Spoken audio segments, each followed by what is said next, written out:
Actually, rural India was in some degree of focus because of the deliberations over, or some of the discussion in that, over that in the media itself gives you an idea of how the first was to present the food security bill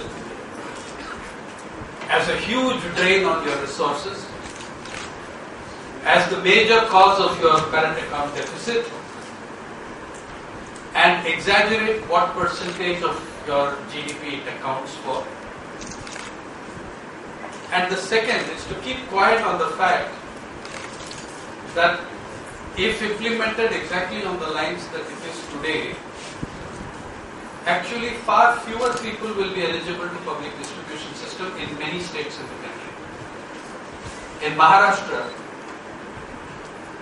if this bill is, when this bill becomes an act and is enforced, 1 crore people fewer will be eligible for the subsidized food on the public distribution system. A, because they have said 67%, whereas in many states the percentage in rural India is higher, covered, like in Odisha or in Jharkhand, in Odisha or in Chhattisgarh. The second is that they have actually lowered the grade from 35 kgs per family to 25 kgs per family. So you are actually taking away 2 kilograms per person if you assume the family size to be 5. Third, the idea that the money is so much is nonsensical. They try mentioning the whole amount as if that is the additional amount you're going to spend. You are already spending 40,000 crores. And the amount that will be spent is in addition to that. It's not 125,000 crores newly that you are going to spend. And third, what you spend on the universal public distribution system, this is not universal, would still be one-fifth of the concessions you give to corporate India in the budget, in the section Statement of Revenue Foregone. How many of you have looked at your budget? Okay, today you do it. Get onto the net. You get onto the net, I know that you do. Right? You spend time on the net. Go to the budget. unionbudget.nic.in is the major website. You go to the union budget for the current year and you go to the annexure. In fact, the budget will list out for you the various annexures and sections and chapters. There is an annexure, I think it's annexure 7 or annexure 12. It's called Statement of Revenue Foregone. It means exactly what it says. This is the revenue that the government has written off. 3 major items come under that. It's not exhaustive, but 3 major items come under that. Write-offs on corporate income tax, 86,000 crores every year, and it increases every year. Write-off on customs duties, 2,40,000 crores. Write-offs on excise duties, another 2,00,000 crores plus. Total write-off on just 3 heads. This does not include the other concessions given to the corporate world outside the budget. It does not include the concessions given to the corporations, like you've seen on the front pages of newspapers today, that the forest department allowed corporations to take thousands of acres of forest and not even replace the land back. Some of the biggest companies in the country are involved. It's on the headlines today. The green norms flouted for corporations. Tatas are involved. Reliance Power is involved. Thousands of acres of forest land were destroyed. Who will calculate the value of thousands of acres of forest land? How many 100,000 crores is that? But just take these 3 headings of the budget. All the concessions, all these 3 concessions. 1, corporate income tax, 86,000 crores written off in the current year. That is, by the way, you can run the entire public distribution. If you add that 86,000 crores to what we are already spending on public distribution system, you can have 100% coverage of public distribution system, covering every citizen of this country, yeah, by just taking what concessions have been given to a handful of corporations. The second concession.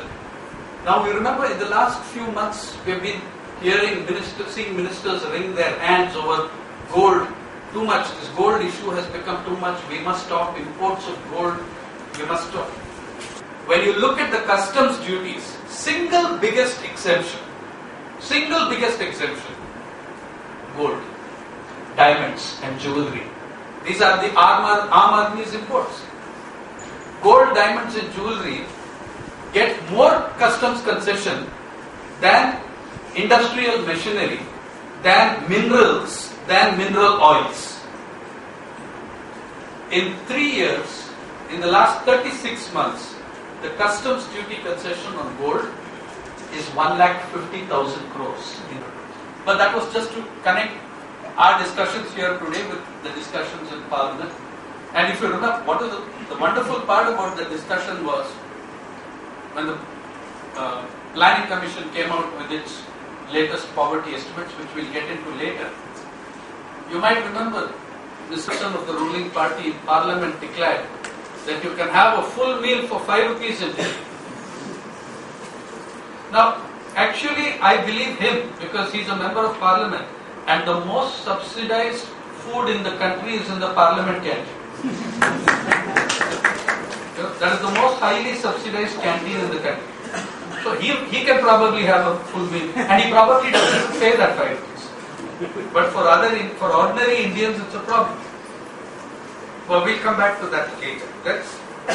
What is this rural India? Do we have a notion of what is rural? What is rural and what is rural India? Second question, what is reporting? Third question, what is rural reporting? And complexity of what we call rural India. Rural India is the most complex part of planet Earth in terms of human existence. Rural India is 833 million people according to the 2011 census. 833 million people who speak between 400 and 700 languages, living languages. Culturally, simplicity of culturally distinct societies of great complexity.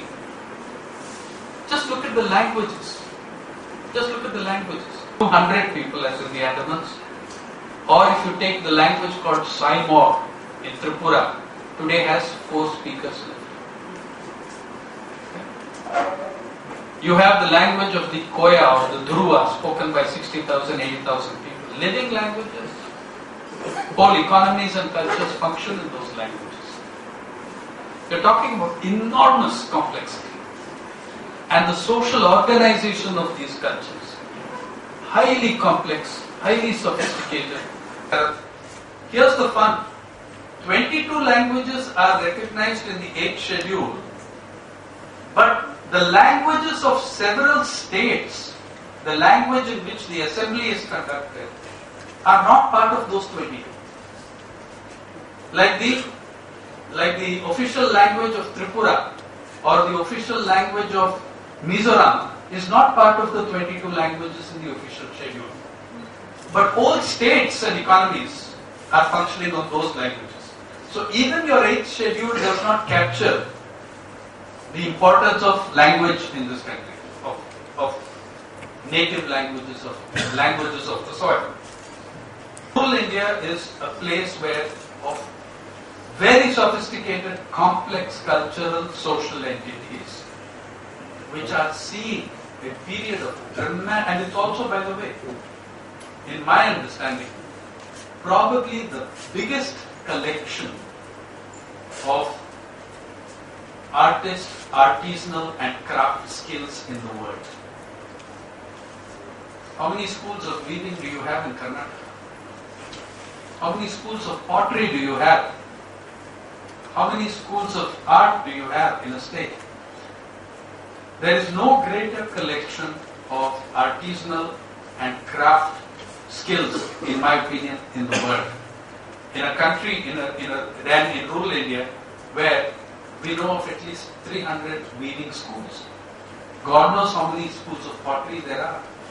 And these are, all of them have a distinguished lineage going back centuries. This extraordinary entity is seeing dramatic transformation on various counts. What is this journalism? What is reporting? Journalism and reporting are a craft are the science of verification, are the discipline of verification. They're the discipline of capturing something. But very much reporting is a discipline of verification, of finding out what is going on and checking that this is true, of juxtaposition, of contrasting, of making something explanatory. The basic challenge of reporting today, anywhere in the world. What does journalism do and what should journalism actually do? What journalism does today is to take, what the media do today, is to take that which they think is compelling to the public and make it very important. So what clothes Sanjay Dutt is wearing in prison is a huge story. Because it is assumed that that is compelling to the public, compelling to the reader, compelling to the viewers, and therefore it must be given importance. I think of reporting and journalism in exactly the opposite way. I think, especially when it comes to rural India, it's not a question of taking what you think is compelling and giving it importance. Take what is important and make that compelling for the audiences. Make it compelling for readers. Make it compelling for viewers. That is the challenge of journalism and reporting in rural India. Unlike in maybe other parts of the world or in urban India, a fraction of it in your lifetime, maybe fragments. So there's no shortage of stories, but there is a shortage of resolve in the media to give space to those important issues. And also there is a failure on our part as journalists to make the important issues compelling, that people want to read them, that people want to see them. We'll discuss what kind of those kind of stories are. Today in the Indian media, there is not a single newspaper that has a full-time field correspondent in agriculture. Meaning, a field correspondent in agriculture is someone who will go from the pre-sowing credit season till the market, till the mandi. That we don't have that kind of reporter. Well, the media does not have a single labor reporter anymore. When I joined journalism, every newspaper had a correspondent who covered labor. As a full-time labor reporter today, in all the major newspapers, the business reporter covers labor under industrial relations. In other words, he talks to the PRO of the company and writes whatever he is told. So all those beats are missing, and therefore you do not have the kind of positioning of rural India or an attempt. There is not even an attempt, not even a desire to engage with this magical reality that is called rural India. Marathwada in Pune, and in Western Maharashtra and Marathwada. My friend Jaideep Hardikar and I were driving down the highway in Marathwada, and what do you hear over there? I mean, if you went, you would also hear over there. You would hear about Tamilians in Marathwada. You would learn about it. Then you will hear voices speaking Tamil in Marathwada, in Maharashtra. Then you wonder where these Tamil voices have come from.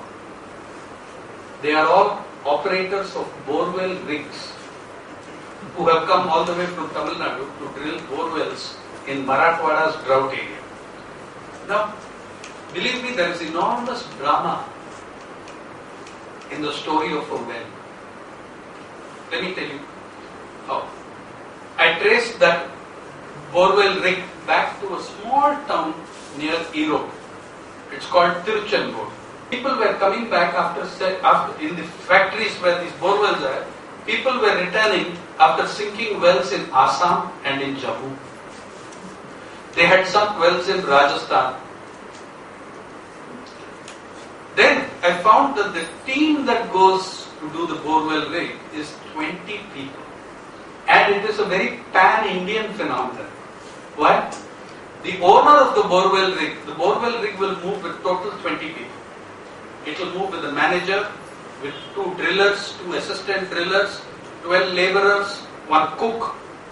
Okay, so they'll have 2 vehicles. The well in Marathwada is dug by Tamilians, Kannadigas and laborers from Jharkhand, Chhattisgarh, Odisha, Madhya Pradesh and UP. So that's a really pan-Indian team moving about there. Within the team of borewell rig people, there are 11 languages spoken. Because your aquifer is being demolished by overdrawing of groundwater. Now, Karnataka state, your average depth of the borewell now is gone to 1400 feet, 1400 feet. Your groundwater resources are depleting dramatically, rapidly. You are staring a huge crisis in the face in the state. You don't know it yet. Because those of us from the middle classes, we are privileged and shielded from these realities by getting water from somewhere else or buying it. The middle classes are becoming a bottled water community. And that bottled water also comes from there. It comes from the municipal tap and it comes from, anyone can put tap water in a bottle, even in the UK they do that. They were in fact in UK forced to put a label saying purified tap water. Okay. Here we don't force them to do anything of the sort. Right. So then I started thinking, my God, how many borewells are there in the country? How many millions of borewells? Because you can't count them. Look at this wonderful reality of rural India. Usually it will be between 20 and 35 feet. You are required to register this. You are required to sign forms. You are required to report to the Talati. And you will pay a cess on that dug well. If you put a borewell of 1400 feet, you are not required to register. You are not required to register anything of the sort if you put a borewell of 1400 feet. Now in Maharashtra, as a result, over 1 million borewells have shot up. Nobody knows how many they are because we have no system of counting. The wells are going deeper and deeper. Karnataka's average is one of the worst in the country, 1,400 feet. Now then I went back to Tiruchendur.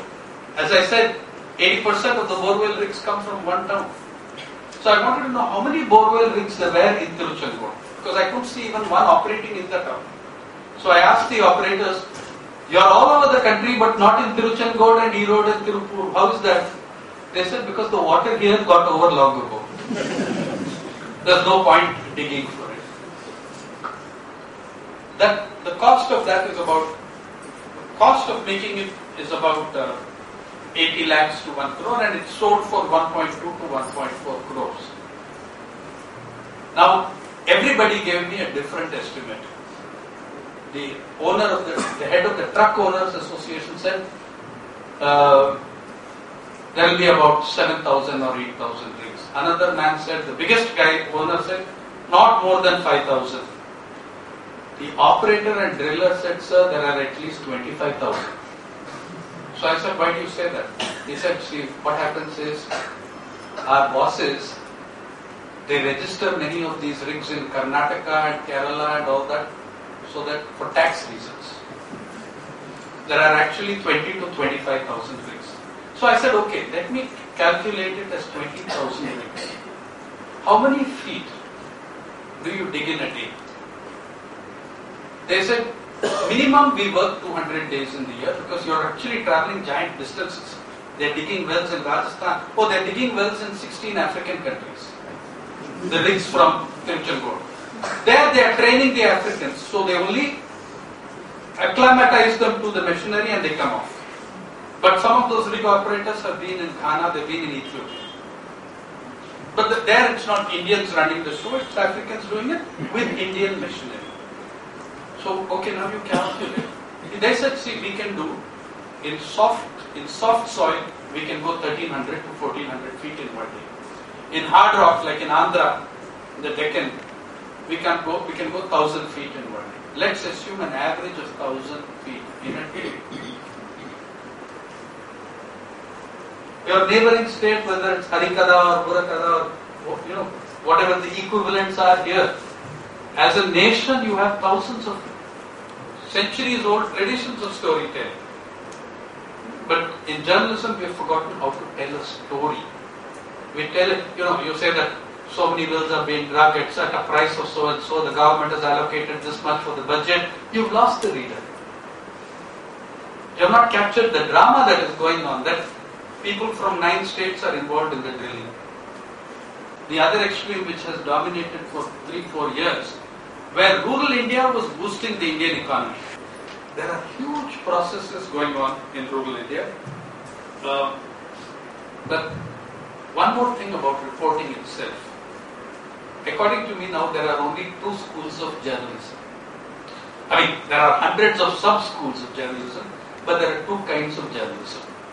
One is journalism, the other is stenography.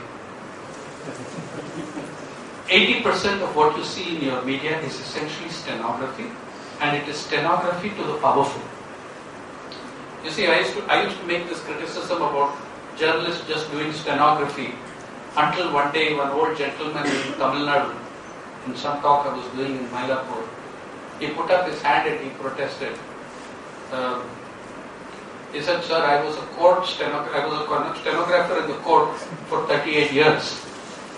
We are much better than you because we take down faithfully what everyone says. You only take down what the powerful say. Stenographer is better than the journalist stenographer. So the broad novel choice you make in reporting is, do you want to be a reporter or do you want to be a stenographer? Do you just uncritically reproduce from the documents of government or the statement of collector or the press release of PIB, or do you practice journalism as a discipline of verification, to check it out? Otherwise, the data compiled in rural India is itself a brilliant story. One of the best collectors in this country was a lady called Sheila Rani Chukar, who presided over Pudukkottai when it became the first fully literate district outside Kerala. And it became the first fully literate district in Tamil Nadu. Sheila Rani was a very tough administrator, and that intimidated all the servants of the government servants also. So one day, animal census, Government of India decided to conduct animal census. And so she distributed the forms, briefed everybody, and after a few months, the work had not been done, or the forms were submitted incomplete or poorly done or whatever. So Sheila Rani summoned all the investigators and fired them and said, you will bring back these forms. This is her story, she told us the story. Okay? You will bring back these forms and I will not let you have a single column blank. I want everything filled up. So when the collector throws a tantrum, everybody gets frightened. So all the investigators went back to the field, filled out the forms and came back. Then she started reading the forms. She had a breakdown. Because she found that there were 6,000 camels in Pudukkottai. There were camels, the whole Rajasthan was migrating to Pudukkottai. And then there were God knows how many donkeys and elephants, all sorts of things were in that census. So then she called them all back and she said, what is all this nonsense? They told her, madam, you said don't leave any column blank. Okay, you said no, don't leave any column blank, we filled in the column. So Pudukkottai ended up with a large number of camels in the census.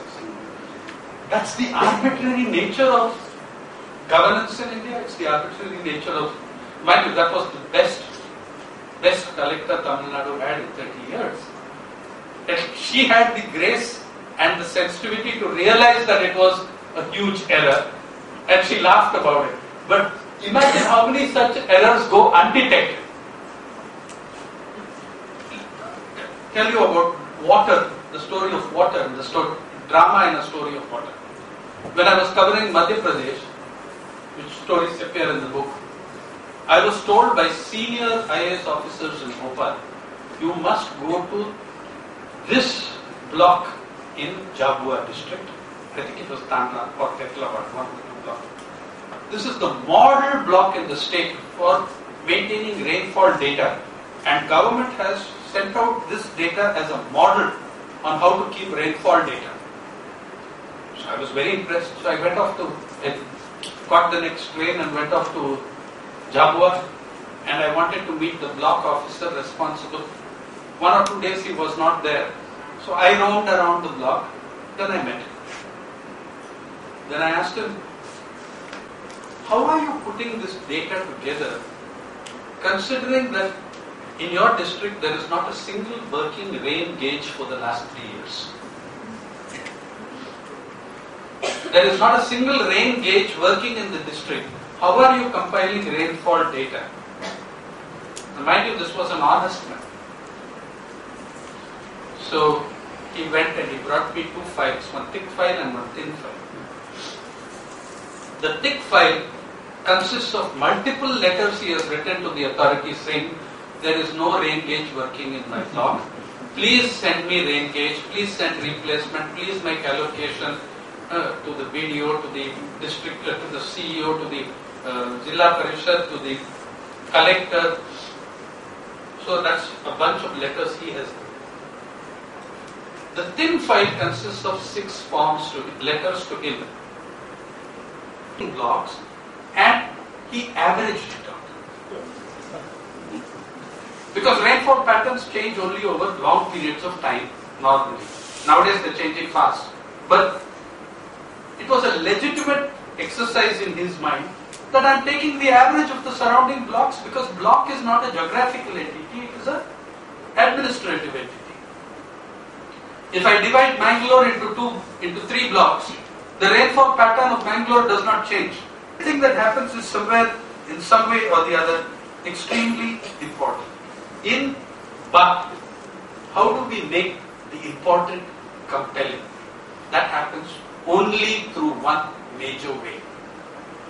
That is by connecting your stories to the lives of everyday people. Then it's interesting. Then it becomes important.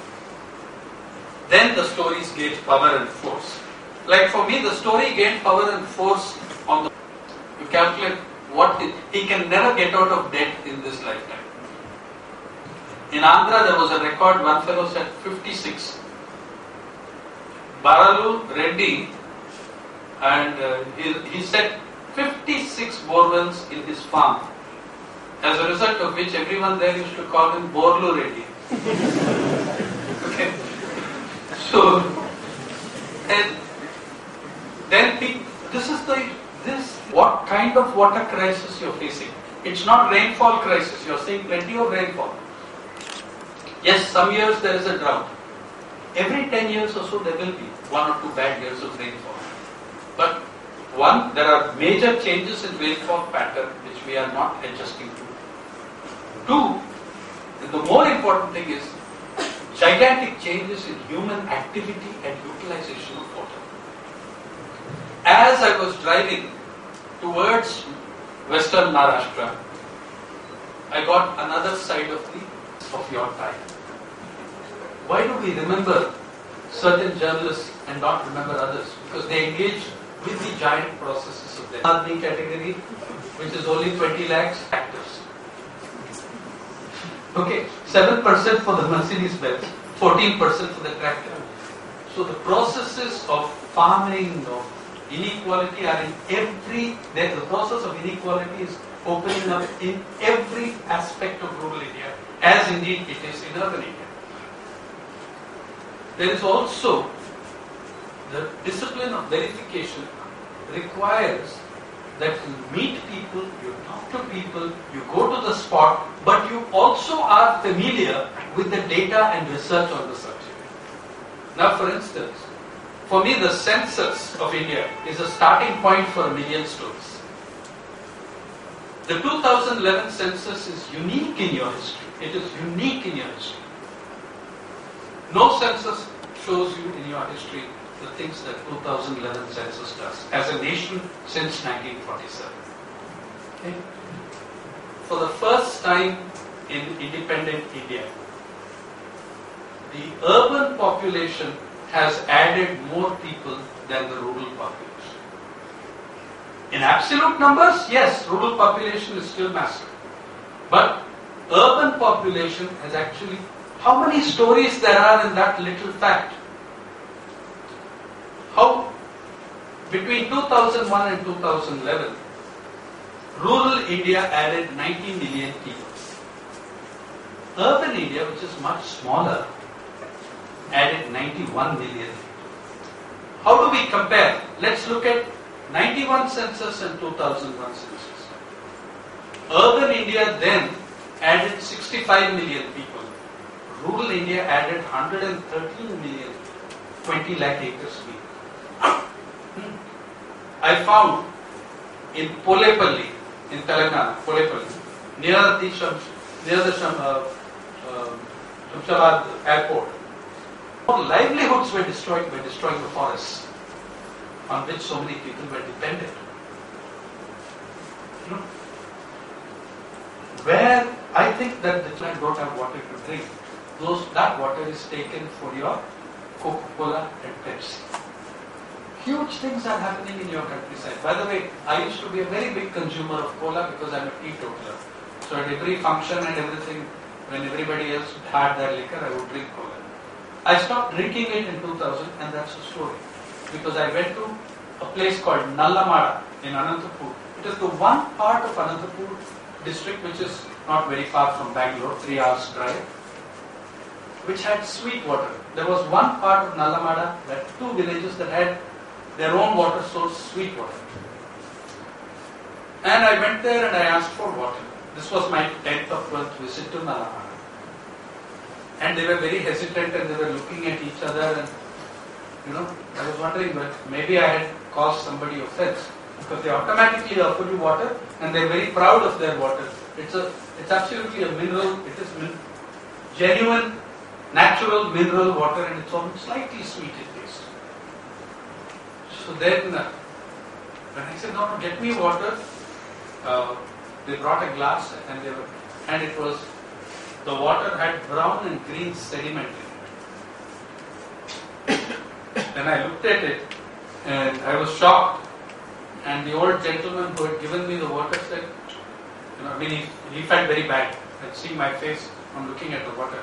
He said, but sir, we have Coca-Cola. From that day I stopped. His name was Garasu Ramalu. So my friend Narasimha Reddy of Veenadu and I, we were together. We met him at his house and asked him, Ramalu, what are you doing out in the sun at 47 degrees? You haven't worked for 10 years, you're not physically fit. He said, when tuar dal, it is sambar purple, tuar dal costs 95 rupees a kilogram and my monthly old age pension is 200 rupees per month. They get marginalized in the household. They get pushed out of the table because first food will be given to the supposed productive worker who is the male. Actually, the woman of the house does twice as much work as he does, maybe 3 times as much. But the male is seen as productive. The woman is seen as a kind of domestic appendage. Then the children will eat. When everyone else has eaten, the woman will eat. As this food crisis strengthens, the older people, the widows tend to get marginalized in the household at the table. So they're all there seeking work, any work they can do. Most of them can't handle the crowbar and do the digging, but they're seeking work. Now look at the irony. We have problems to the people who have the least nutrition, we give the hardest labor.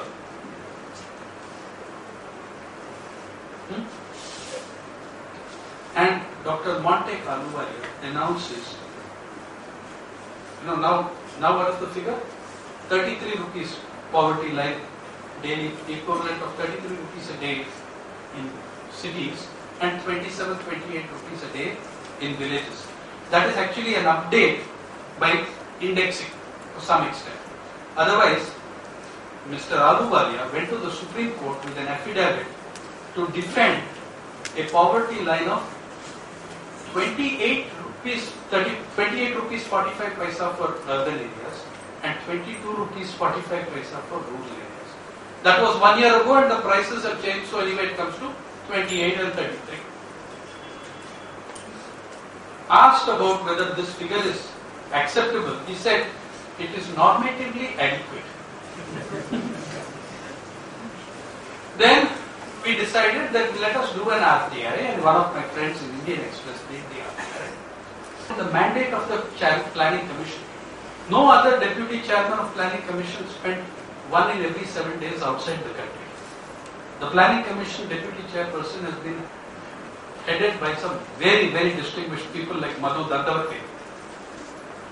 Okay?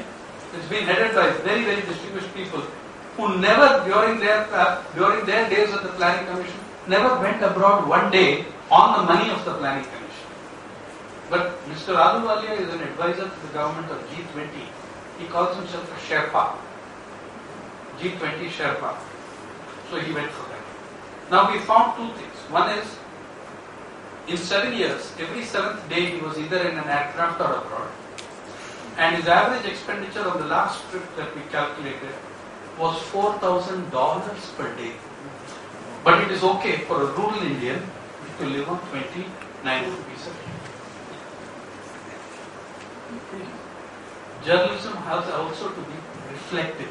It has to use juxtaposition. It has to say, okay, if this is your figure, what are the other figures? That's whether it's rural reporting or urban reporting, you have to do that.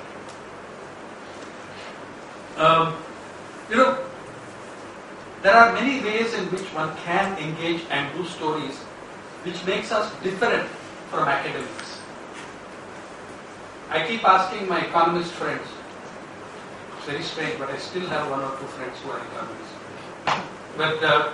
But I keep asking them, you guys keep throwing this data at us. Have you ever met the people who put your data together at the ground? Like the rainfall data. or the 6,000 camels in Pudukkottai. You're taking this data uncritically at face value.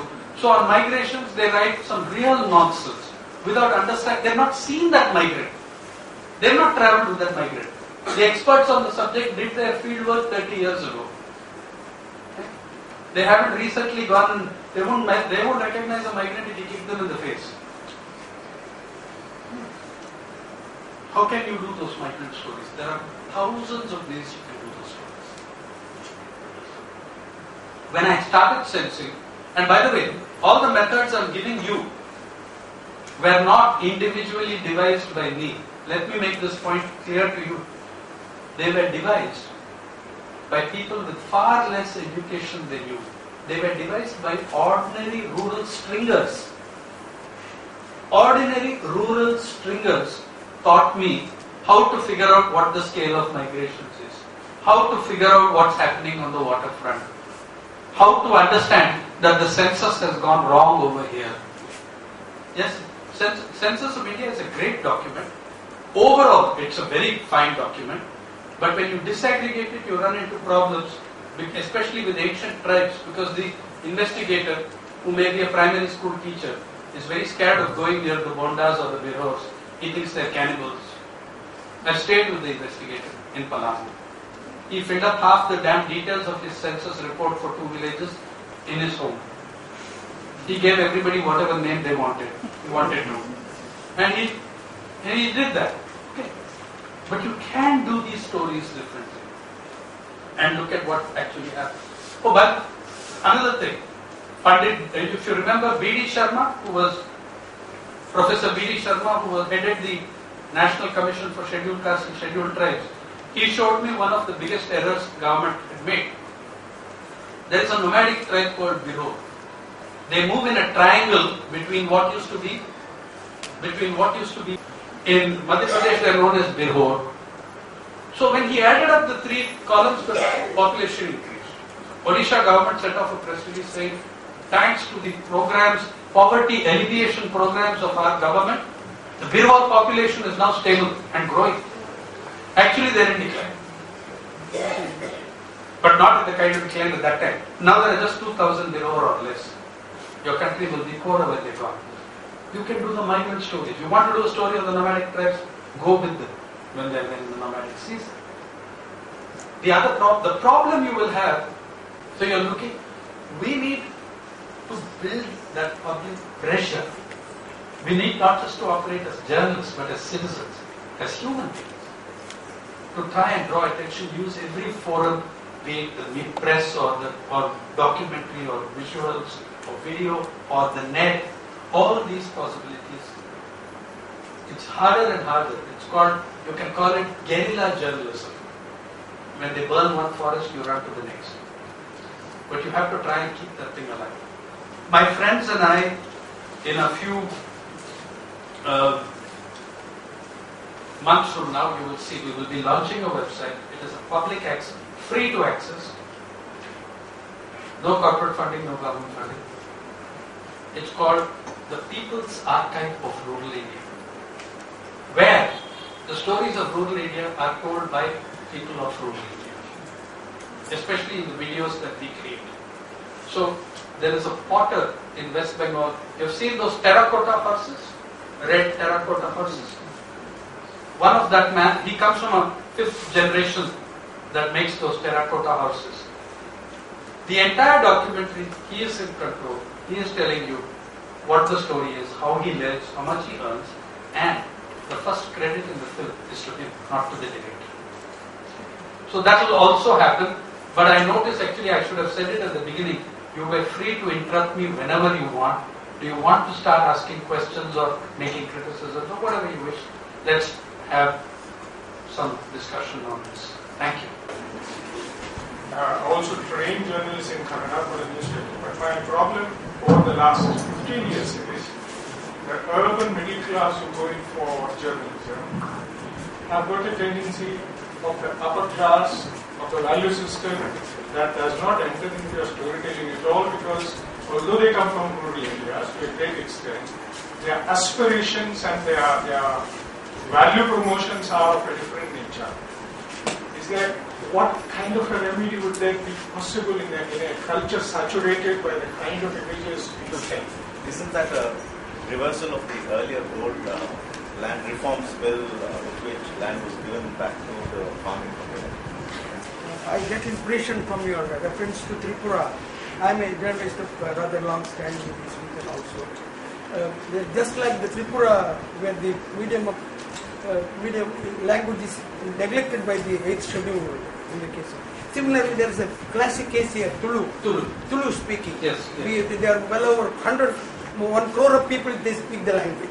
But the media has ignored it. A group of full-time professional journalists, and we have a support group of 140 former students of mine who are journalists professionally now. I've been teaching for about 27 years at Sophia's and 10 years at ACJ. And second, we have a techie group in Chennai in the ThoughtWorks company, which is entirely voluntary and pro bono. Their work is pro bono. The lawyers who have read the concept note of this declined to charge us the fee. They were pro bono. The more and more techies have volunteered. It's a very difficult exercise because of the scale of what we are doing. And so far, it comes out of my pocket. Various awards and things. Because we don't want to ask anyone until we are able to show you something, which I could probably show you. A little of the prototype that is up on the net. We have not made it visible to public yet. So it's a very different group from the Telka group. And two important focuses. One of our important focus is language. And like for instance, if we have a video, we have that video from Bengal. The default subtitle will be in English, but there will not be subtitles on the film. We have a separate text file, and the subtitles, any volunteer can go and translate the subtitle into his or her language, so that you can watch the Bengali film with Tulu subtitles, provided we have a volunteer who translates it to Tulu. So right now we have volunteers for 4 or 5 languages. As knowledge of the archive grows, we expect more people will come in and offer to do. I do not yet have a Kannada volunteer. I know we will get it. Once people know the work, we will get it. We'll get that. So language is the other important focus of it. Central focus is labor, the everyday work of everyday people, which we don't respect that, and therefore we don't accept that when someone wants a higher wage, better living wage. If you don't respect the labor of others, you will never treat them as equals. If you do not respect what their work is, what their contribution is, the classic example being female labor. 67% of agricultural work in this country is done by women. And women are not recognized as farmers, because their name will not be on the property, their name will not be on the patta. This is the situation. So, labor and languages, that's two of the most major focuses, but we are covering folklore. I'm trying to get somebody to do something for me on Yakshagana. We are covering folklore, we are covering poetry, music, everything. By the way, we don't use the word languages. We don't want to get into the debate between what is a language and what is a dialect. So we call the section tongues. Very democratic word. Everybody has a tongue. And every language is a tongue. So we call the section tongues. About the class issue. You're absolutely right. Yet I am not... I feel it's a challenge, but I feel that it's a challenge that can be seriously overcome. Okay. Now I notice it in 25 years of students. That change, it's also changed because we have also changed. Right? Our aspirations have also changed. Our ideas have also changed.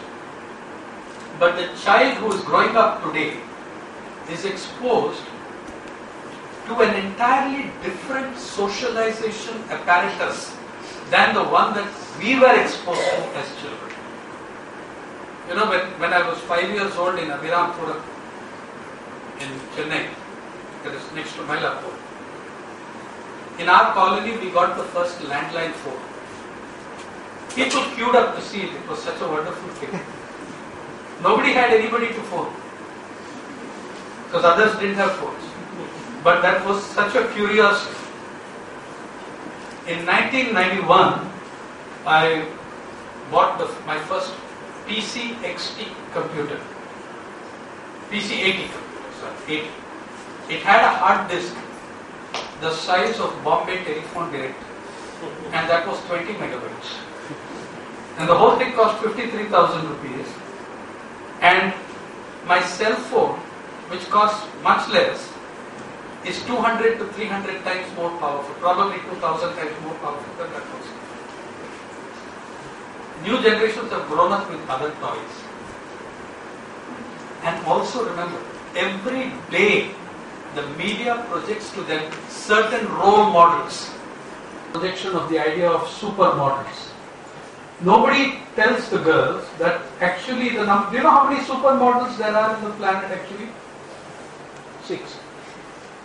How many women are there in the planet? 3 billion. Okay. But the promotion of the idea that you can be a supermodel, that was. I remember in 93, 94 there was this angry television debate when every day it was Miss World and Miss Universe. Every day. Miss World and Miss Universe were everywhere. They were on the sports page, at some film stars cricket match. They were on the commerce page, entering the Bombay Stock Exchange. They were on the front page, of course. And so every channel had these two young women there. And on each time they came on, one of them or the other would say, I want to do the same things as Mother Teresa. Harshad Mehta. Remember, the week before the crash, Business India had him on the cover with Ketan Parekh. Two hardworking Guju boys set an example for the nation. And what an example. They brought the stock exchange down, crippled the economy, everything. The next issue of Business India, Harshad Mehta was in handcuffs on the cover. Students and young people. Or my experience, because everybody can have different experiences. I find that the young are intrinsically, innately idealistic if you will tap that, if you will touch that.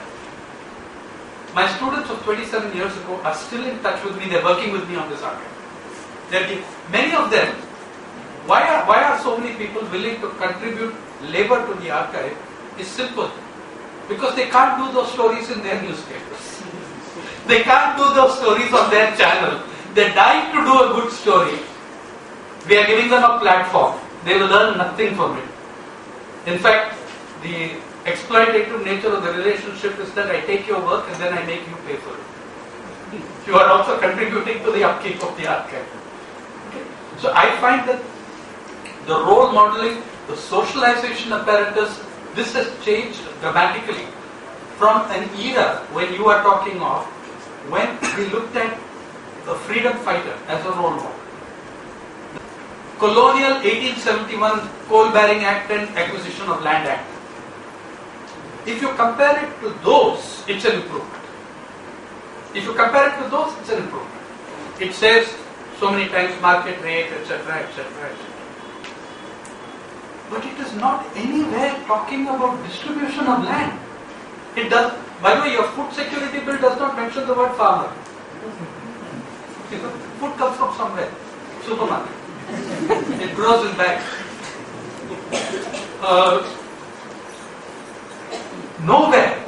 Nowhere is this about distributing land. It's about what I give you when I grab your land. Now, and by the way, they're trying to exempt certain kinds of projects. They're trying to exempt irrigation projects, which are irrigation and mining are the two biggest displacers. They're trying to exempt it. So I don't know what will be the final shape. I haven't read the final text come out because they were making amendments late into that night and I've been traveling since then. But here's the problem. Tell me one advanced industrial country where the government acquires land for the corporate sector. Name one. Not USA, not any member of the European Union. Here the government operates as a dalal for the corporate sector. I am for government operating as an umpire, as a referee, as a monitor. That should be the role of the government. The role of the government should not be acquiring land for corporations, which is what has been going on and which has been at the bottom of all the major problems in this country and the countryside in the last 2 years, whether it's Kolhapur or POSCO or Niyamgiri. I think one of the most spectacular things that has happened in the last 20 years is the victory of the Adivasis of Niyamgiri. They have set the entire country a model in democracy. They held their Grama Sabhas, rejected it, and the Supreme Court has said, but there's a problem in that victory. They said, our religion and culture are threatened. It was not because of livelihood. So I'm saying the court's judgment, I favor the judgment because it is rescuing one of the most ancient tribes in the country. But it was on the basis of religion and culture, which to me is a very dicey game.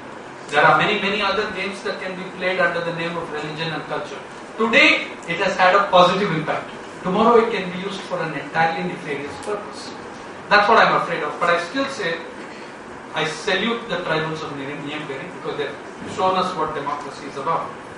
But take the villagers of POSCO, who have not said religion is threatened. They've been smashed.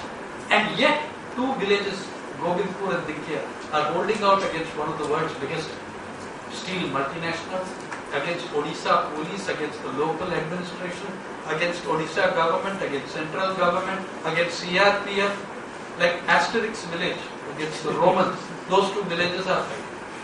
That also is inspirational to me.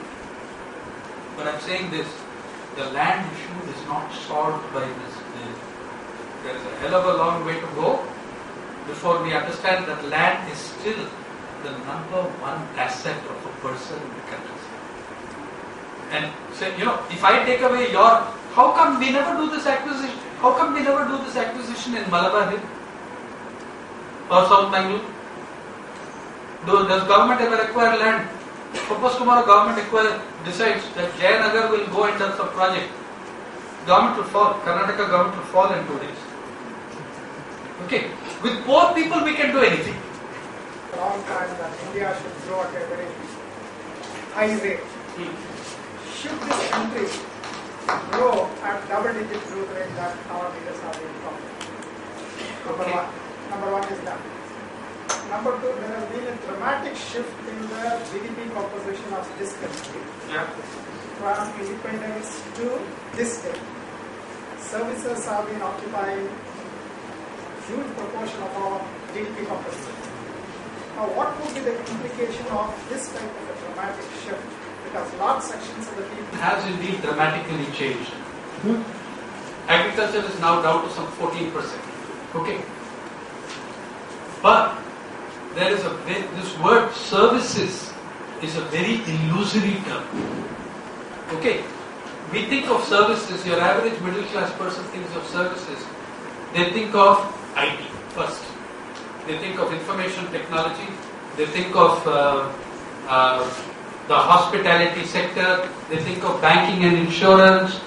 Actually, millions of people have entered the lowest rungs of the service industry after being pushed out of the countryside. According to the Planning Commission, between 2006 and 2010, there was an absolute loss of 14 million jobs in agriculture. Okay, now the man giving out the coffee and the chai and the lunch boxes in Infosys office in Bangalore, you will find that he is probably a farmer or a farmer's son who has come out of the countryside or an agricultural laborer. By the way, his job is counted as being part of the services industry. The vendors, a lot of people at the bottom end of the services industry are extremely poor people who have entered on very disadvantaged terms. It's only a small percentage of the services industry who are high income and high end and high growth. But the nature of that services industry.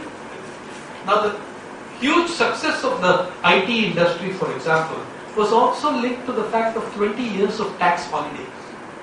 Don't forget that. And then we have given them endless amounts of real estate, which makes their balance sheets look very good. If you go to Japan, some of the most high-tech companies in Japan operate out of one building. They don't have 200-acre campuses with golf course and swimming pools. IT does not require giant campuses. Is Sony a low-tech company? Is Mitsubishi a low-tech company? They don't have campuses in Japan. They have campuses in China. They know damn well, everyone knows damn well that you don't need giant campuses. But we have given IT sector. Now, Bangalore, land that was worth 5 crores an acre was taken at 50,000 rupees an acre from the farmer in the surrounding region.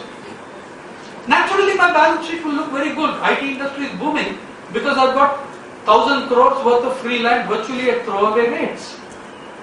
Okay, so I think there are certain things to be looked at carefully. And that IT industry is now laying off people in thousands. As it is, it never accounted for very large numbers of jobs. It's also laying off people in thousands. So we need to think about that. So yes, the GDP composition is changing. You're quite right. Dramatically shift from agriculture to services. Second, growth at double, the issue is not for me whether it's growth at single digit or growth at double digit, but what kind of growth. Linking back to your earlier issue of composition of growth. Growth figures just are meaningless if they do not have the composition of fair living wage, family wage, of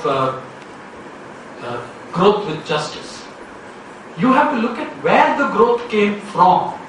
By the way, a giant growth in the livelihoods and assets of those 14 million people who had to leave the countryside and go and work as fields and domestic service in the cities and towns. One. On this debate, I think the greatest line was spoken in 1980 by the American ecologist Edward Abbey, who said, growth for the sake of growth is the ideology of the cancer cell. It will grow, and the more it grows, the more surely you are dead. Growth has got to have a meaning. It's got to have a social objective. I don't even agree with growth with justice. I don't buy it. Professor Sen says growth with justice. I'm a great admirer of this, but I say if you want to have sustainable growth, it's got to be growth through justice. It is the backbone of the country and all that. But if you look at the hard realities, the farmers, the pathetic and they are in a very precarious condition. Have you ever done any agency, including the government, to improve the financial position? I, for one, coming from an agrarian family more than the general communicator, I feel that nobody is focusing on that. Because with 5-year irrigated land, by 2 plus 3, they cannot simply manage. There is a subject about educating another. Farmers and agrarian families are concerned to improve their living standards. Pricing policy, especially because price volatility is what has killed most of the cash crop farmers in the suicides. No, in the last 20 years, no. But things have been done for farmers in this country at different periods of time. Which achievements are now being undone? See, by the way, the pricing policy, the rise of the cooperative movement, the introduction of minimum support price, these were all progressive acts. They were good acts. They were favorable to the farm. The land reforms and land redistribution that took place in the country in states like Bengal, Kerala, Tripura, that had a meaning. In Karnataka also you had some degree of land reform. And you had, by the way, when I say land reform, I don't mean only land distribution. Land reform is more than land distribution. So you had this. You had the strengthening of the panchayat systems with the 73rd, with the 93rd amendment. You had all this.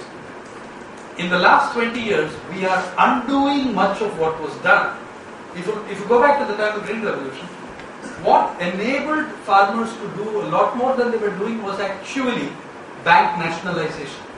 No private bank would give 5 paisa to a farmer. It's the bank nationalization that allowed credit to reach the middle peasant, not the poorest, but the middle peasant got something.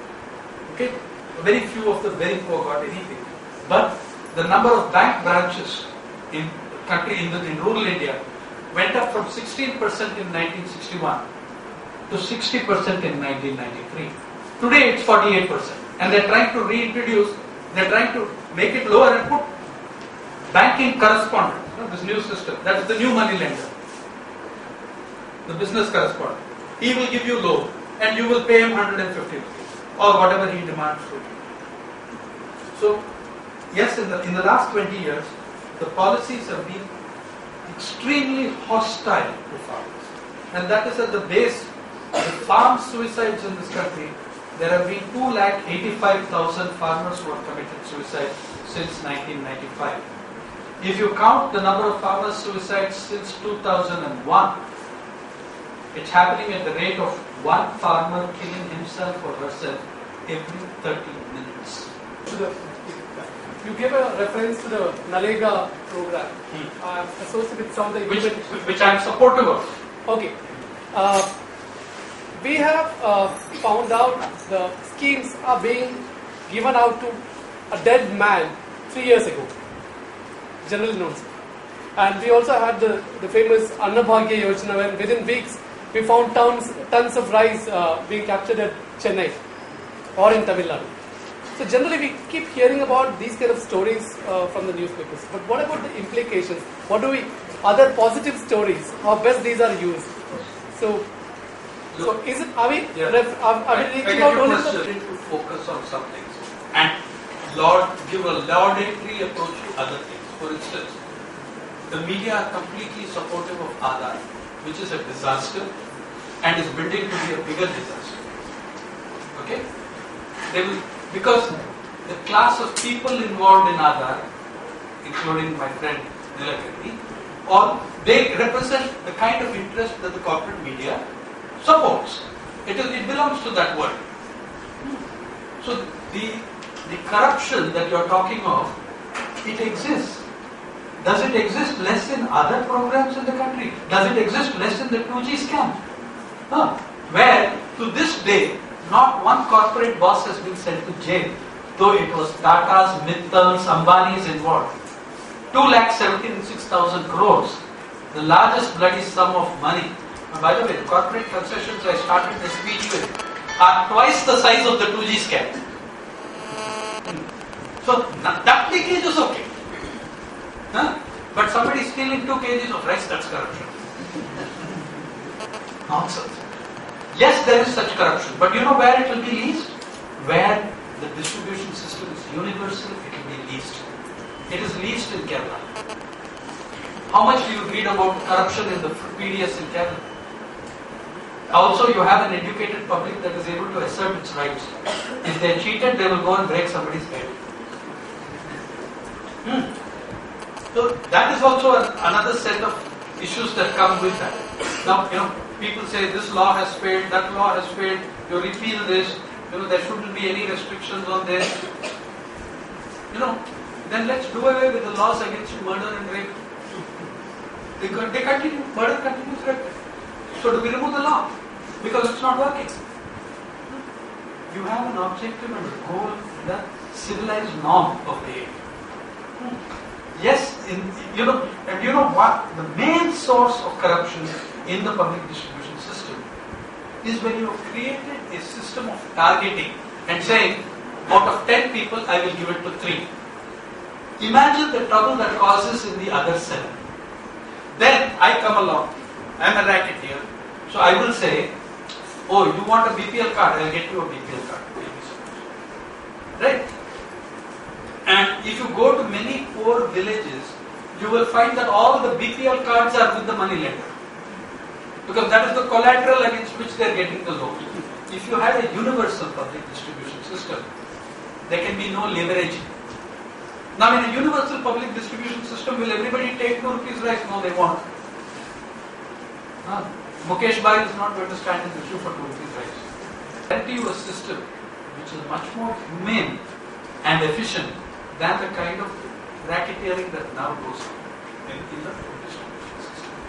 In the NREGS, am I satisfied with the NREGS? Not one bit.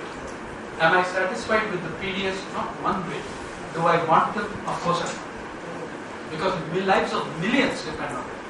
The NREGS in 2004 came as a godsend to people who were starving. And that increased the purchasing power. When that purchasing power went up, your 63 million tons of excess food grain disappeared. Because people had some money to buy. Today again, purchasing power has fallen because of price inflation of food. And again you have got 70 million tons piling up there which people can't buy. Government won't let go. Supreme Court of India says, please distribute the gain before it rots. And the Prime Minister, who has never said boo to a goose, picks up the Supreme Court and says it's a policy issue. You have no right to tell us.